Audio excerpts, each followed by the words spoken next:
Bonjour à toutes et à tous et bienvenue dans cette troisième keynote de la journée qui est donc dédiée à l'innovation au service de la pédagogie et de la formation. Avec moi pour en parler autour de cette table, Isabelle Demachy. Vous êtes vice-présidente chargée des transformations pédagogiques à l'Université Paris-Sud. Elisabeth Dufour-Gergam, bonjour. Vous êtes directrice de la formation à l'Université Paris-Saclay. Bonjour. Et Hélène Gestin, vous êtes directrice de la Cube School au Cube, d'ici les Moulineaux, qui est donc un centre dédié à la création numérique. Alors, ensemble, on va voir bien sûr quels sont les nouveaux outils, qu'est-ce qu'ils changent, comment ils sont acceptés ou non, comment aussi on mesure finalement l'efficacité de ces nouveaux outils. Et avant d'en parler, je pense que c'est intéressant que chacune d'entre vous présente son action de manière succincte. On va commencer avec vous. Pardon, avec vous, Elisabeth. Vous dirigez donc la formation à l'Université Paris-Saclay. En quoi ça consiste, en quelques mots? Bien, merci. Bonjour à toutes et à tous. Donc, en tant que directrice de la formation, il a fallu déjà que l'on réfléchisse à la création d'une nouvelle offre de formation. Donc, le projet Université Paris-Saclay était très original, on dirait, par rapport aux autres communes. Donc, ces gros regroupements d'établissements d'enseignement supérieur et de la recherche sur le territoire national, parce qu'il y avait une réelle volonté donc, des établissements et puis aussi des communautés donc, de réfléchir à une offre de formation par la recherche mutualisée. Donc, où il ne s'agissait pas en fait d'accoler les formations, mais de travailler vraiment ensemble, donc universités et grandes écoles, sur ce qui nous rapprochait aussi beaucoup donc, au niveau du plateau de Saclay, c'est-à-dire la formation par la recherche. Donc ça a été un point important qui a amené aussi beaucoup, qui a amené beaucoup les communautés à travailler ensemble sur des objets très concrets. Et puis, ces objets de formation, les masters, le doctorat, donc, qui est plutôt là porté par ma collègue Sylvie Ponnier, donc, qui est directrice du collège doctoral, eh bien, on a travaillé aussi sur les valeurs de notre diplôme, sur la mise en œuvre du diplôme. Et l'Université Paris-Saclay est le seul pôle en France à porter autant de formations mutualisées. Et en étant vraiment l'établissement accrédité. Alors, en même temps que le travail sur cette offre de formation, donc on a été aussi amené à s'interroger beaucoup sur, je l'ai dit, sur nos valeurs, sur notre métier, donc d'enseignant-chercheur. Et puis, au fur et à mesure, se sont montés plusieurs groupes de travail qu'on peut considérer maintenant un petit peu comme une mise en réseau avec une vision qui est pour certains soutenue par les chefs d'établissement, donc qui sont amenés à devenir plus que des réseaux, voire des structures communes, ou bien on reste dans le partage de bonnes pratiques. Et c'est assez tôt en fait qu'on est venu effectivement à parler ensemble de l'innovation pédagogique, avec des cultures différentes, avec des approches, des structures différentes. Et je crois que ça a été un point d'initiation extrêmement important au niveau de notre communauté. Voilà. Combien d'étudiants concernés aujourd'hui? Alors, dans les masters de l'Université Paris-Saclay, on est cette année à près de 10 000 étudiants. Voilà. Et puis, au niveau du collège doctoral, 5 000 doctorants. Alors, merci beaucoup, Elisabeth. À vous, Isabelle, alors, on l'a dit, hein, vous facilitez l'évolution des pratiques pédagogiques auprès des enseignants. Donc, vous avez créé une direction de l'innovation pédagogique il y a un petit peu plus d'1 an au sein de Paris-Sud. Quelle est votre action ? Alors, bonjour à tous et à toutes. Mon action au sein de Paris-Sud, c'est effectivement d'accompagner, mais aussi un peu de définir les cadrages d'évolution des formations et des modalités pédagogiques. Donc ça va concerner à la fois le lien avec les lycées de manière à faire évoluer justement notre accompagnement des étudiants au moment de l'arrivée à l'université, mais ça va être aussi, bien sûr, toute l'évolution des pratiques pédagogiques, donc l'utilisation de nouvelles technologies qui, en fait, amènent essentiellement à réfléchir sur la pédagogie. Donc, c'est essentiellement ça le rôle de la DIP, c'est accompagner cette réflexion sur la pédagogie, donner toute sa place à la pédagogie à l'université, et ça prend tout son sens avec l'évolution, en fait, de la façon de construire les formations. En l'occurrence, qu'est-ce que vous mettez en place ? Ce qu'on cherche à mettre en place, c'est une approche programme, donc à faire travailler les équipes pédagogiques de façon beaucoup plus approfondie, et puis à donner du sens à la formation, à expliciter ce sens de façon beaucoup plus claire aux étudiants. Alors on va revenir bien sûr sur tout ça dans le détail. À vous, Hélène Gestin. Alors on l'a dit, hein, le CUB, centre de création numérique, mais avec un pilier éducation qui est important. Est-ce que vous pouvez nous expliquer tout simplement de quelle manière vous intervenez ou ce que vous mettez là aussi en place ? Alors effectivement, le CUB est un centre de création numérique à Issy-les-Moulineaux qui a maintenant 17 ans d'existence, et en parallèle des activités autour des arts numériques, donc de diffusion, de production des arts numériques, nous avons développé toute une action de médiation pour tous les publics. Ça concerne à la fois le grand public qui a la possibilité de venir se former, s'initier, découvrir la créativité avec le numérique. Mais on a aussi développé des activités autour de programmes éducatifs en milieu scolaire. On a un lab d'éducation qui, depuis 10 ans, prototype, explore des projets collaboratifs innovants dans les écoles. Et nous développons, à partir de la rentrée prochaine, une autre offre à destination d'un public adulte. Donc, on va dire que tout ce que l'on a développé, expérimenté ces dernières années, on a souhaité le développer aussi pour un public de décrocheurs, un public qui est en reconversion, en recherche d'emploi, et également pour les entreprises, puisqu'on est assez challengé aussi au CUB là-dessus. Et notre ADN, c'est justement de mailler les outils de la créativité, les outils de design, les artistes, de voir comment on peut être autant dans l'apprendre à faire, puisqu'on est vraiment dans une pratique créative, mais aussi d'apprendre à apprendre. C'est comment on peut être dans une facilitation, une compréhension des enjeux numériques et ce que ça bouleverse dans la société aujourd'hui, et aussi apprendre à être, puisque ça, c'est une composante qui est assez essentielle et que les artistes ont aussi beaucoup abordé. Donc, on s'appuie de ce que les artistes ont pu faire et en termes d'expérience pédagogique pour le rendre disponible dans ces formations. Et puis aussi une dimension en mode projet, on y reviendra certainement, parce Exactement. que c'est très intéressant. Quand on parlera peut-être un peu plus justement de la partie formation, de la partie pédagogie, mais je voudrais d'abord revenir sur la question des outils, parce que finalement, il faut quand même qu'on fasse un point sur ces fameux outils qui sont maintenant à la disposition des publics. Elisabeth Dufour-Gergam, c'est quoi les outils ? C'est les MOOC, c'est les plateformes numériques ? Qu'est-ce qu'on utilise aujourd'hui ? C'est un petit peu tout ça. Donc bien évidemment, le numérique est un peu au cœur, parce que c'est aussi un outil qu'utilisent beaucoup les jeunes, beaucoup les enseignants aussi dans leur pratique. Au niveau de nos réflexions, l'outil numérique, c'est aussi un vecteur, c'est pas forcément un but en soi. Donc il y a beaucoup de réflexions en disant voilà, notre projet pédagogique, qu'est-ce que c'est ? L'outil vient souvent en second plan, tout en sachant que ça peut être aussi un frein majeur, donc il faut faire un petit peu attention, parce que l'enseignant, quand il arrive en salle de cours, qu'il a ses 30 étudiants ou élèves, apprenants d'une manière générale, il faut que ça marche. Et un tableau noir et une craie, ça marche tout le temps. Voilà.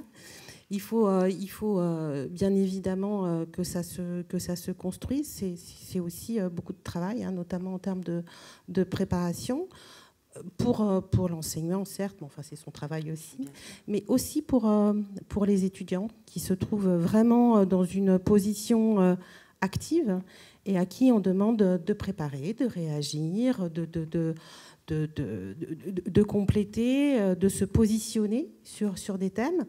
Et donc, ce n'est pas non plus forcément évident. Et souvent, on voit des étudiants qui nous disent oui, d'accord, il y avait ça, il y avait cet outil, il y avait toute cette documentation, etc. Puis j'ai aussi besoin d'un peu d'aide pour faire le tri dans tout ça. Comment est-ce qu'on valorise aujourd'hui la manière dont les enseignants s'emparent de ces outils ou créent eux-mêmes des outils? C'est une vraie question. Ça leur prend du temps.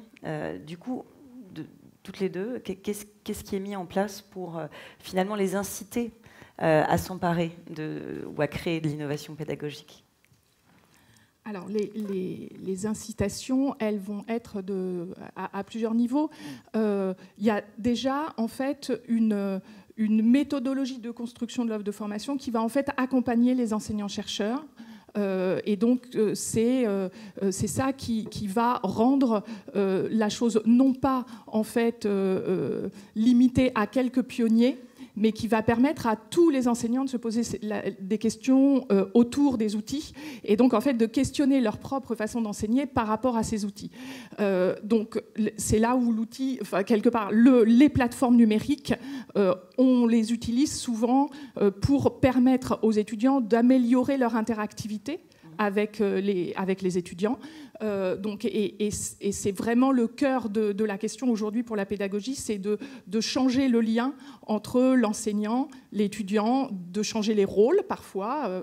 C'est la pédagogie par projet, c'est la classe inversée, la classe renversée, etc. Et ça devient beaucoup plus accessible justement parce qu'il y a des plateformes numériques qui sont souples, qui sont versatiles, etc. Donc bien sûr, ça va demander du temps aux enseignants. Donc ça implique, au-delà de l'accompagnement qu'on va donner dans la méthode de construction des formations, ça implique de valoriser cet engagement. Et donc c'est ce qu'on fait par exemple à Paris Sud au travers d'un congé pour innovation pédagogique. Donc c'est la reconnaissance du temps passé par les enseignants en les dégageant d'un certain nombre d'enseignements. Et puis c'est aussi finalement la mise en place d'une valorisation de l'engagement pédagogique au travers de leur carrière. Donc ce qui veut dire qu'il faut qu'on se donne un petit peu des critères d'analyse de cet engagement pédagogique, et c'est ce qu'on est en train de mettre en place. Ce qui, là aussi, va nécessiter des supports numériques parce que pour analyser cet engagement pédagogique, il faut que l'enseignant puisse accumuler des travaux qu'il a conduits au cours de sa carrière. Et donc, ça se fait très bien, par exemple, au travers de portfolios. Donc, la généralisation des portfolios, à mon avis, est vraiment quelque chose qui va arriver à la fois pour les étudiants, pour l'analyse de leurs compétences, et pour les enseignants, pour cet aspect de suivi et d'évolution de leur pratique pédagogique. Alors l'étendue, finalement, que vous parliez au début des pionniers, qui étaient un peu les premiers à mettre en place de manière peut-être plus expérimentale cette innovation pédagogique, aujourd'hui, elle doit se répandre. Et pour autant, Elisabeth Dufour-Gergam, vous le disiez tout à l'heure, il ne faut pas que ça soit un frein. Alors c'est vraiment un dosage, il faut que les outils fonctionnent, il faut que dans la salle, il y ait ce qu'il faut pour que l'enseignant se sente finalement à l'aise avec ces nouveaux outils. Là encore, de quelle manière est-ce qu'on s'assure qu'ils ont vraiment les moyens de leurs ambitions ? Alors oui, encore une fois, il y a l'outil numérique, donc c'est en utilisant aussi des plateformes qui sont un peu solides, ça c'est sûr, qui s'appuie aussi sur un système d'information rénové au sein des établissements, et ça c'est des choses qui sont en train de se faire. On parlait effectivement de pionniers, moi je dirais peut-être sur le côté plus universitaire, c'est vrai que les enseignants sont aussi des enseignants-chercheurs. Donc dans la reconnaissance de carrière, mais aussi, je dirais, par le penchant peut-être naturel des enseignants-chercheurs. Donc il y a la volonté de s'investir dans ces deux facettes du métier qui sont absolument passionnants. L'engagement des collègues est indispensable pour ces deux volets, je dirais, avec peut-être une reconnaissance donc, au niveau de la carrière, peut-être un peu moins importante au niveau de la pédagogie. Alors les choses changent. Donc il y a par exemple un nouveau décret qui est paru il n'y a pas très longtemps, qui impose aussi, parce que là on est dans la vision réglementaire, même si beaucoup d'établissements s'étaient déjà engagés dans cette démarche, déjà à former les nouveaux rentrants à des dispositifs de pédagogie, de les informer de ce qui se passe dans leurs établissements, mais aussi de développer un petit peu sur le même plan que la recherche, hein, c'est-à-dire le volet de je dois me mettre en situation, je dois utiliser des outils qui valorisent aussi donc mon investissement en pédagogie. Hein, donc les établissements sont en train de travailler tous à ce projet qui est vraiment très très intéressant. On s'est mis, on s'est mis là du côté beaucoup des enseignants, mais ce qui est intéressant aussi, bien sûr, c'est le public qui est visé. Hélène Gestin, vous avez un discours que je trouve très ouvert et très dynamique, puisque la manière dont vous présentez tout ça, c'est de dire ça permet aussi de décloisonner, ça permet d'ouvrir les portes à des décrocheurs. Finalement, on redonne envie. Grâce à cette innovation, on peut redonner envie à des gens qui étaient éloignés pour différentes raisons de l'apprentissage, et bien de se remettre en mouvement. Quels exemples vous avez qui peuvent illustrer, mais pas forcément du coup à l'université, mais même dans votre expérience au quotidien? Alors c'est vrai que dans le numérique, on a beaucoup d'exemples on va dire, de méthodologies ou d'apprentissage qui sortent, on va dire, de la version classique et sont plutôt une source d'innovation pédagogique, en tout cas où il y a un terrain d'expérimentation assez foisonnant.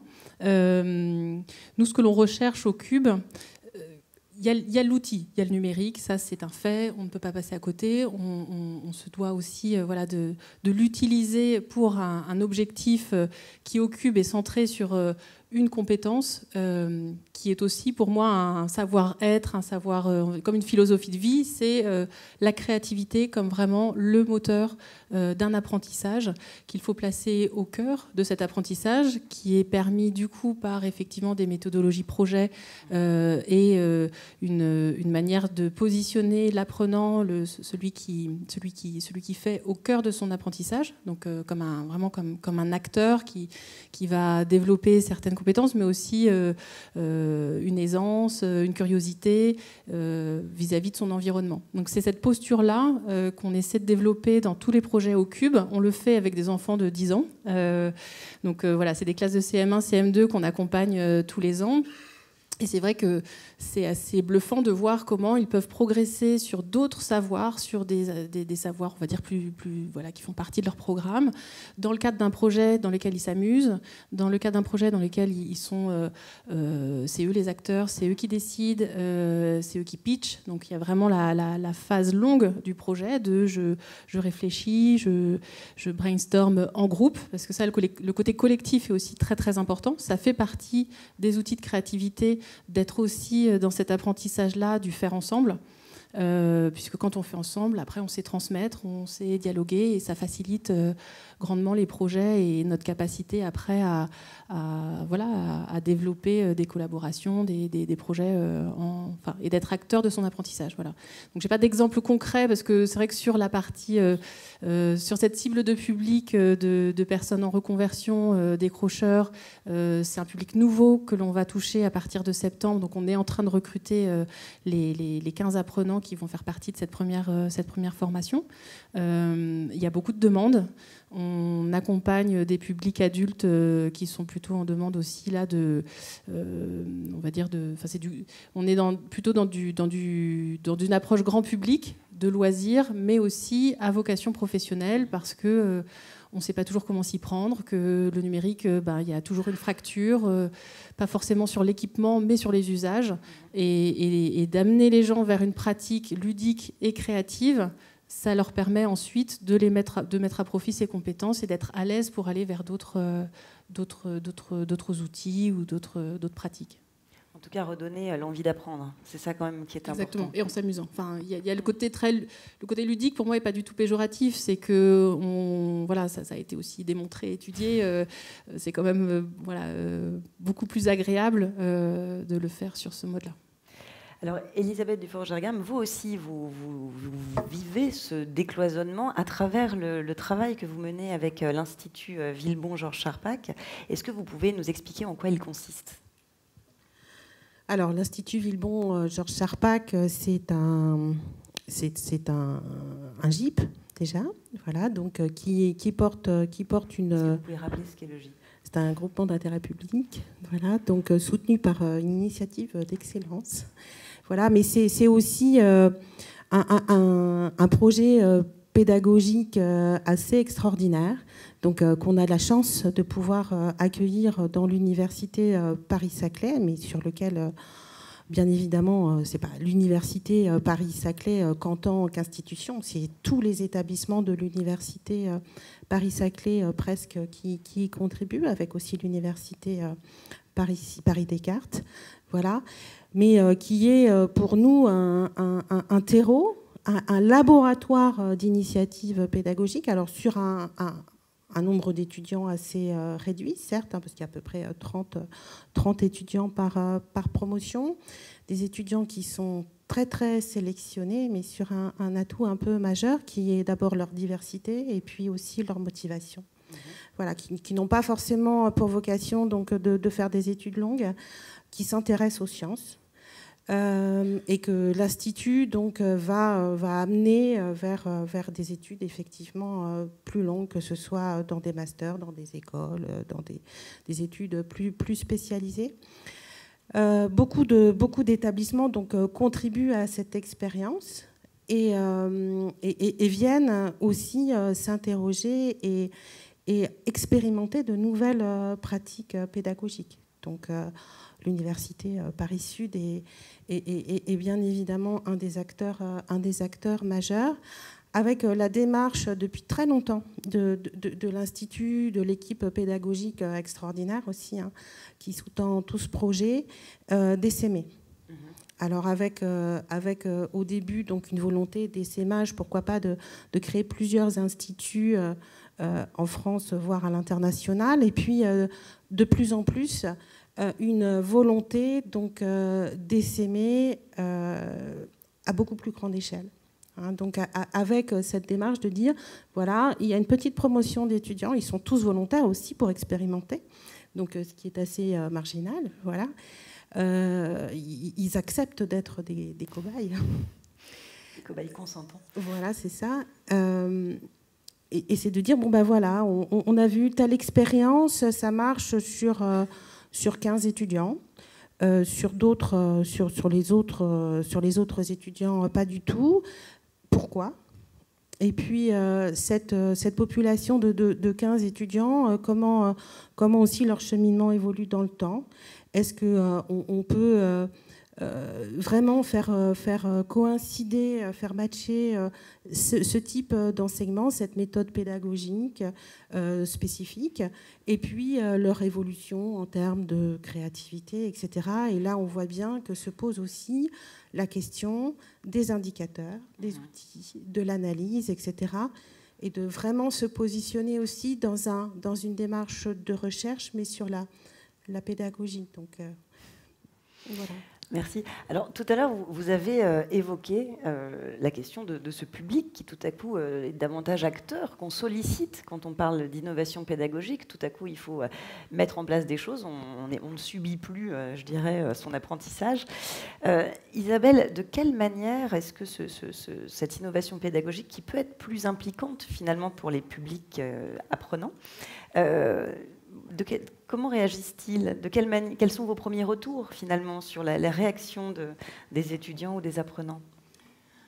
Les réactions des étudiants sont toujours globalement positives, parce qu'ils apprécient quelque part ces modalités pédagogiques qui sont souvent plus respectueuses de, quelque part, l'hétérogénéité qui existe dans tout groupe d'apprenants, par rapport à leur rapidité ou par rapport à leur façon de comprendre les choses. Et souvent, justement, dès qu'on introduit plus d'interactivité, ça va permettre à chacun aussi de pouvoir exprimer ses façons de comprendre. Dès qu'on introduit plus d'échanges entre les étudiants, c'est ça qui est beaucoup au cœur, ça amène forcément pour chacun des approfondissements qui vont être plus variés. Donc, globalement, ils ont des réactions positives. En même temps, on voit toujours un certain nombre d'étudiants qui peuvent être fortement déstabilisés en particulier des étudiants qui sont très bien adaptés au système standard, au système classique, on va dire, c'est-à-dire beaucoup plus transmissif et plus frontal, plus magistral.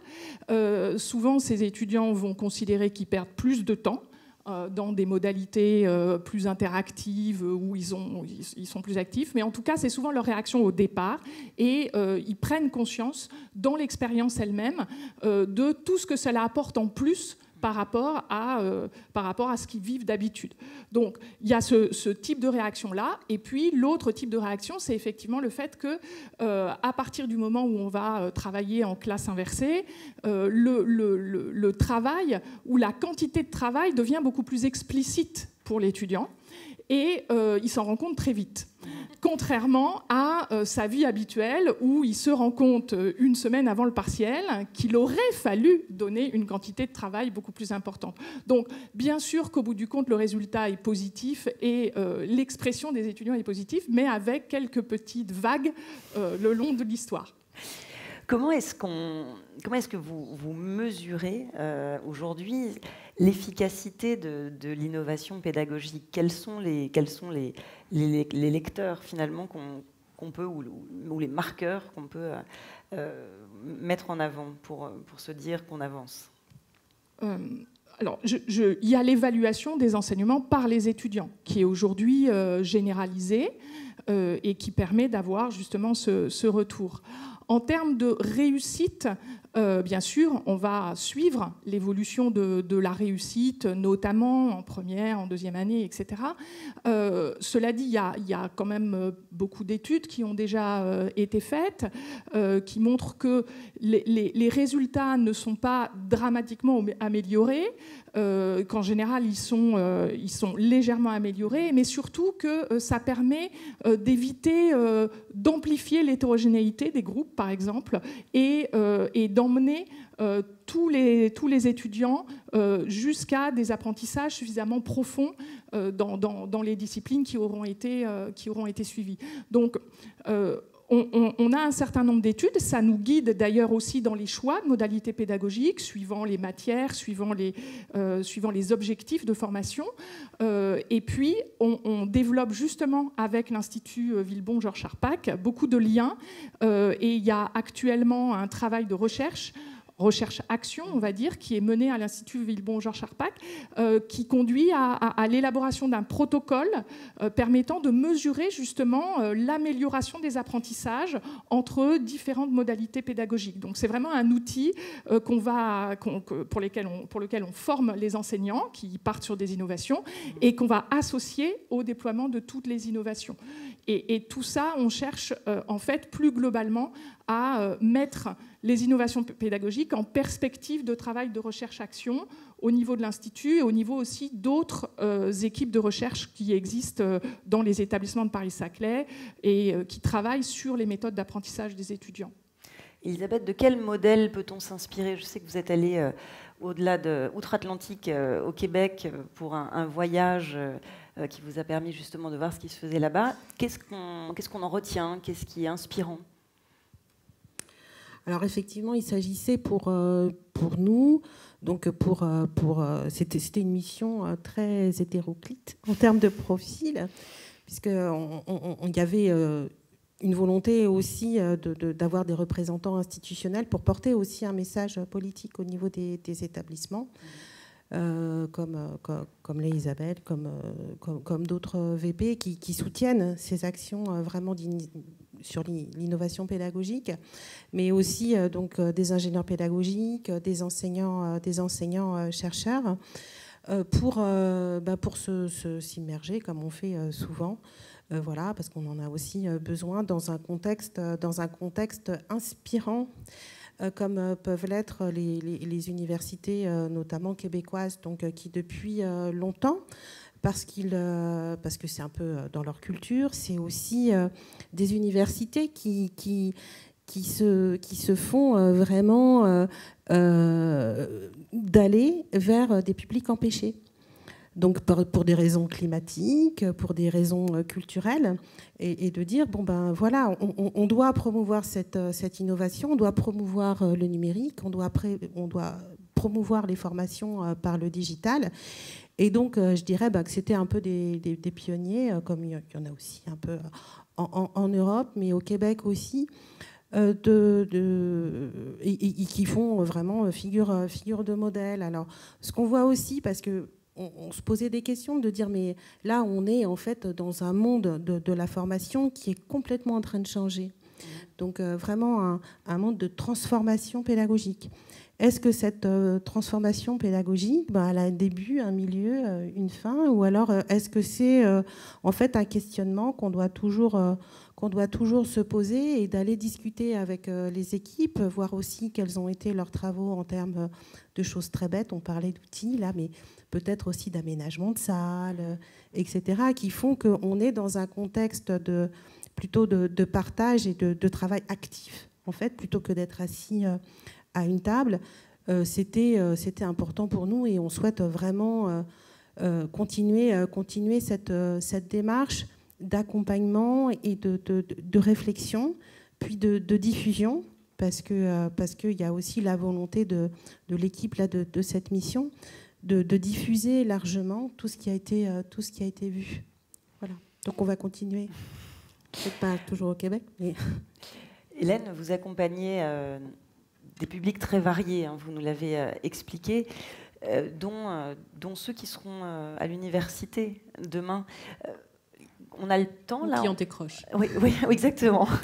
Mais là, dans les 7, 8 ans, quand ils vont commencer leurs études supérieures, les petits aujourd'hui, les petits jeunes que vous accompagnez, ça se passera comment l'équilibre entre l'offre que leur fera l'université et puis eux leurs attentes, parce qu'ils auront été finalement, c'est la première vraie génération qui aura appris avec ce support numérique. Alors, je ne peux pas trop le dire parce que c'est encore, c'est des choses qui sont en chemin. On est en train d'expérimenter quelque chose parce qu'aujourd'hui, c'est très complémentaire. On s'adresse à un public qui ne trouve pas forcément aujourd'hui ce qu'ils cherchent à l'université ou dans des écoles parce qu'ils ont décroché ou c'est peut-être juste aussi à un moment de leur vie où ces 4 mois de formation vont leur servir de poser leur projet, de se trouver vraiment eux, leur centre de motivation et vers quoi ils veulent aller. On va vers du retour à l'emploi très pratique et très rapide sur des métiers de médiateur, de facilitateur.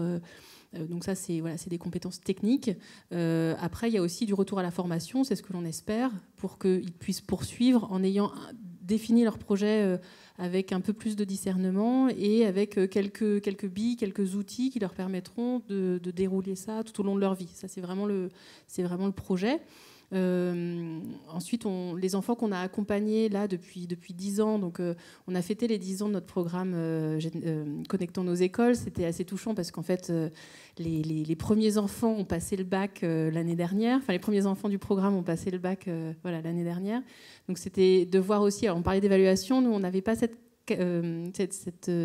on n'a malheureusement pas pu évaluer tout au long du projet ce que ça a produit. On l'a fait au coup par coup. Mais ce qui est sûr, c'est que quand un enfant de 10 ans rencontre un entrepreneur ou une jeune designeuse qui a développé son projet ou un professionnel qui vient dans la classe et qui leur dit ça c'est possible. Il y a un an, j'imaginais même pas faire ce métier, et ce métier est en train d'exister. Vous allez découvrir et vous-même inventer les métiers de demain. Donc ça, c'est quelque chose qui est je pense le plus tôt possible important de dire et de rendre concrète que ce soit dans les classes ou en dehors, pour se rendre compte aussi qu'il n'y a pas un absolu avec peut-être une formation qui nous mène à un point A alors que notre parcours va être fait de plein d'expériences.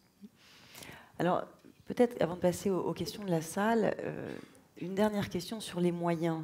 Là, j'entends davantage les moyens financiers. On voit bien, à travers vos différents témoignages, l'importance de l'innovation pédagogique qui, de toute façon, est enclenchée. Mais quels sont les moyens, concrètement, dont on dispose aujourd'hui? Sont-ils suffisants? Est-ce que, vous avez... Allez-y, Elisabeth. les moyens, donc c'est effectivement des supports pour que tout ça fonctionne. Donc on a beaucoup parlé des outils. C'est vrai que ce sont des investissements qui sont parfois assez lourds, parfois pas tant que ça, en fait. Donc on peut aussi, en termes d'innovation, et on le sait bien, donc créer avec pas forcément grand-chose, mais je ne vais pas du tout supporter ce type de démarche. Mais c'est vrai qu'on a vu des enseignants et enseignants-chercheurs, etc., vraiment réfléchir et faire réfléchir surtout les étudiants, avec des moyens qui étaient assez restreints. Maintenant, la transformation qui est attendue, c'est effectivement une transformation à très grande échelle qui doit être supportée, d'abord qui doit être supportée politiquement. Donc ça, c'est déjà un premier point, et ça, on voit que c'est en train de se faire. Voilà. Et puis supporter aussi financièrement. Nous, par exemple, sur Saclay, les établissements ont choisi, donc, par exemple, d'avoir un système numérique commun, donc pour supporter les supports de cours, les supports de classe inversée, etc., etc. Ça a été un choix. Et c'est effectivement un budget assez conséquent. Il faut aussi des moyens pour entretenir tout ça. Et puis il y a aussi des moyens pour valoriser les actions. Donc supporter les enseignants-chercheurs. Là, on travaille beaucoup à de l'accompagnement aussi au changement, parce qu'encore une fois, c'est un chantier à très grande échelle qui vise une chose, hein, c'est vraiment la réussite de nos étudiants. Ça, c'est clair. Donc, on entend beaucoup notre ministre s'exprimer en ce moment sur des moyens dans Parcoursup, etc. Donc, on dira il y en a jamais trop. Il y a quand même plusieurs actions assez visibles, hein, des appels. Il y a beaucoup d'appels à projets, etc. Qui sont lancés actuellement, et ça, on en est vraiment très content. Maintenant, c'est vraiment un mouvement qui doit s'inscrire dans une durée. Donc, c'est pas forcément one shot et puis un appel à projet de 3 ans. C'est vraiment une très grande échelle. Allez-y, Isabelle.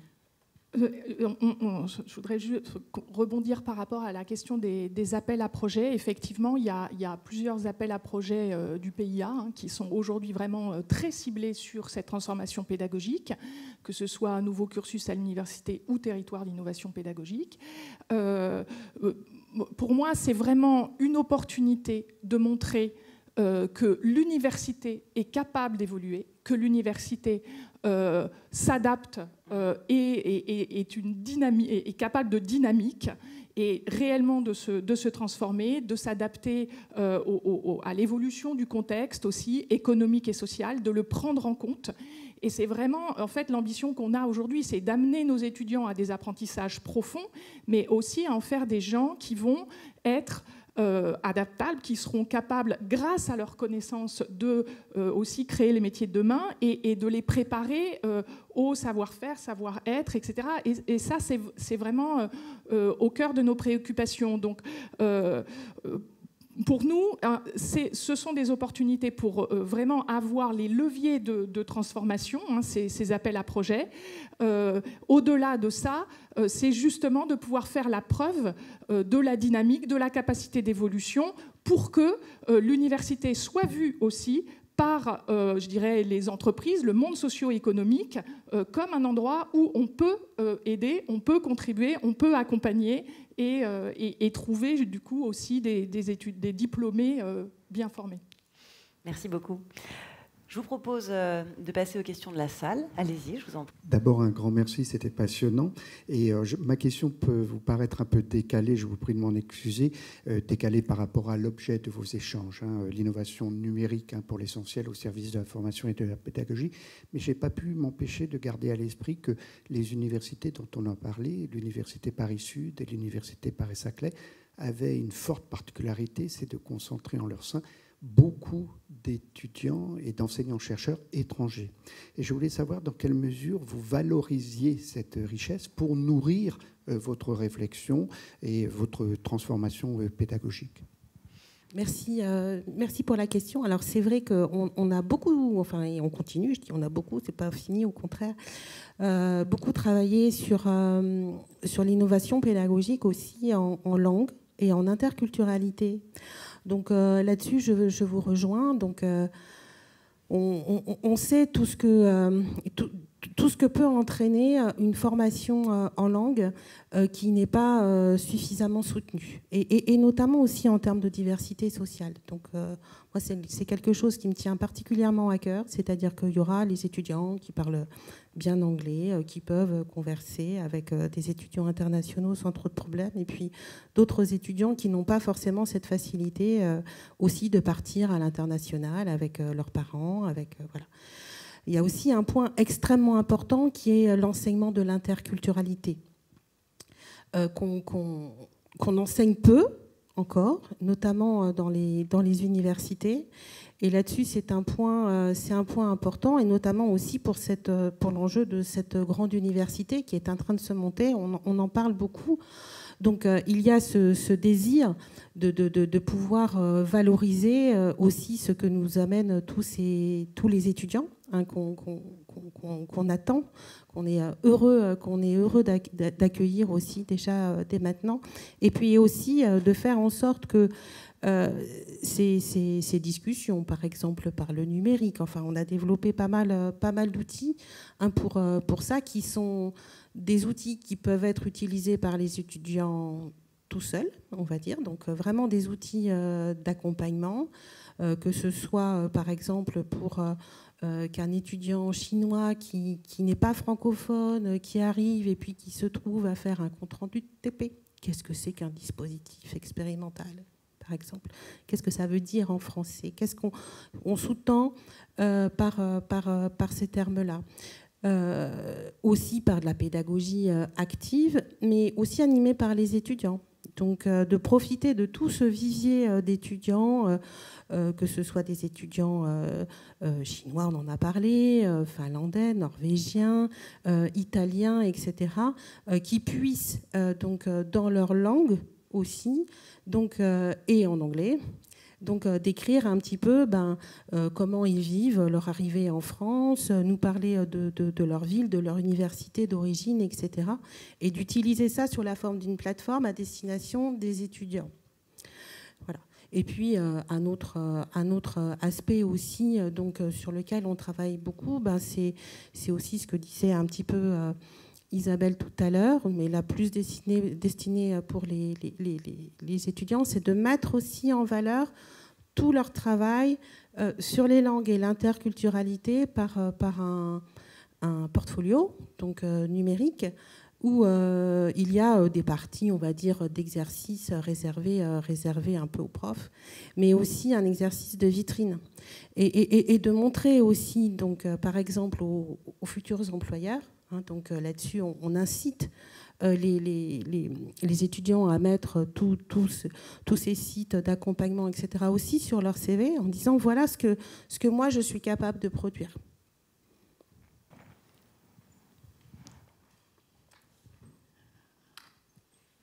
On a aujourd'hui sur cette table ronde une université, une école, qui vont former des talents, qui vont être embauchés demain par des entreprises. Et j'aimerais que vous témoigniez un petit peu de la relation que vous avez avec les entreprises sur l'innovation pédagogique. Est-ce qu'elles viennent à votre rencontre? Est-ce que vous avez des exemples où elles participent à former nos jeunes talents pour elles, pour leurs besoins, pour les nouveaux métiers dont elles ont besoin elles-mêmes? Voilà. Est-ce que vous pouvez partager cela avec nous?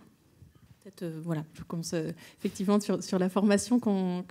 Alors, il y a beaucoup d'entreprises qui viennent nous voir pour des enjeux de transformation digitale. Ça, c'est quelque chose qui est massivement la réalité de pas mal d'entreprises, qu'elles soient du numérique ou pas. Donc c'est vrai qu'on a pu être amené à créer des formats d'acculturation au numérique et de présentation via aussi un temps de pratique sur qu'est-ce que le numérique, comment on peut le mettre en œuvre dans une entreprise.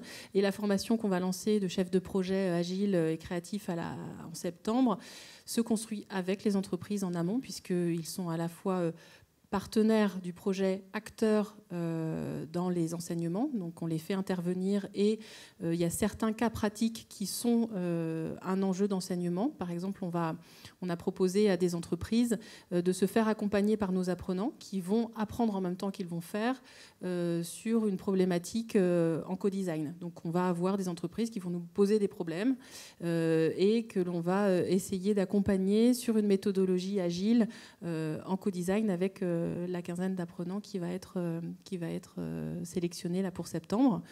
Et on a quand même un tout petit peu validé avant les besoins des entreprises justement sur ces profils et ces types de métiers. Et on a vu qu'il y avait une forte tension sur le numérique, ça on le savait. Pas seulement sur les métiers techniques, de codeurs, de développeurs, ça on le connaît, mais on sait aussi qu'il y a des besoins autour de nouvelles compétences, ce qu'on appelle les soft skills, avec de la créativité, avec une agilité qui permet d'être adaptable, de aussi accompagner cette transformation numérique dans des structures. Alors, en entreprise, mais aussi, moi j'ai rencontré beaucoup de personnes qui étaient très intéressées par nos apprenants, même s'ils ne sont pas encore recrutés, dans les collectivités. Parce que c'est aussi un enjeu de transformation dans les collectivités locales, d'avoir des personnes qui connaissent, peuvent insuffler ça aussi en interne. Voilà. Isabelle ? Oui, alors il y a la question des entreprises qui peuvent avoir une demande de formation par rapport à leur propre personnel ou trajectoire. On a aussi la discussion autour de l'innovation pédagogique par rapport aux compétences. C'est-à-dire, on voit un certain nombre d'interactions qui sont en train de se dessiner avec des entreprises qui peuvent avoir des centres de formation elles-mêmes qui réfléchissent à la question de compétences et avec lesquelles on réfléchit avec eux, finalement. Et donc, ça c'est assez nouveau. Donc c'est très intéressant et très constructif, justement, pour la suite. Sinon, les interactions sont jusque-là plus classiques et c'est plus des partenariats dans le développement d'innovations pédagogiques qui peuvent exister mais qui peuvent avoir beaucoup d'impact. Je peux en citer un qui a effectivement beaucoup d'impact, c'est tout le développement des laboratoires de simulation en médecine, par exemple, ou médecine, pharmacie, formation d'infirmière, où la simulation devient un phénomène qui est vraiment très très important, lié à jamais la première fois sur le patient. Et il n'empêche que ça conduit à l'utilisation et au développement d'outils vraiment très spécifiques qui nécessitent là aussi finalement l'appui à des entreprises ou des prestataires, entre guillemets, mais qui sont coproducteurs des produits de type jeu sérieux ou outils de simulation. Vous vouliez ajouter quelque chose, Elisabeth ? Oui, alors peut-être sur un nouveau chemin pour l'université Paris-Saclay, parce que on a beaucoup travaillé sur le premier cycle. Et il y a un vrai enjeu, je dirais, pour l'université Paris-Saclay, pour ses étudiants, de se rapprocher des entreprises. Donc c'est vrai qu'on connaît beaucoup le partenariat un peu privilégié donc, des entreprises et des IUT, par exemple. Donc l'idée ici, et notamment sur l'école universitaire de premier cycle qui sera montée en 2020-2021, c'est-à-dire demain, c'est aussi de rapprocher ces deux mondes en proposant donc assez rapidement aux étudiants, assez rapidement, je dis quasiment dès leur entrée, de pouvoir bénéficier donc des outils qu'on utilise effectivement en entreprise, de programmes co-construits avec des entreprises, vraiment de favoriser les stages. Alors ils sont déjà très nombreux dans les cursus de premier cycle, mais en tout cas c'est loin d'être une généralité. Donc c'est aussi ce qu'on aimerait pouvoir offrir à l'ensemble de nos étudiants, notamment de l'école universitaire de premier cycle. Et tout ce travail-là, il se fera avec les entreprises. Ça, Ça, c'est clair. Voilà. Écoutez, merci beaucoup à vous. Merci à vous toutes les trois. Et bonne continuation dans l'ensemble de vos projets.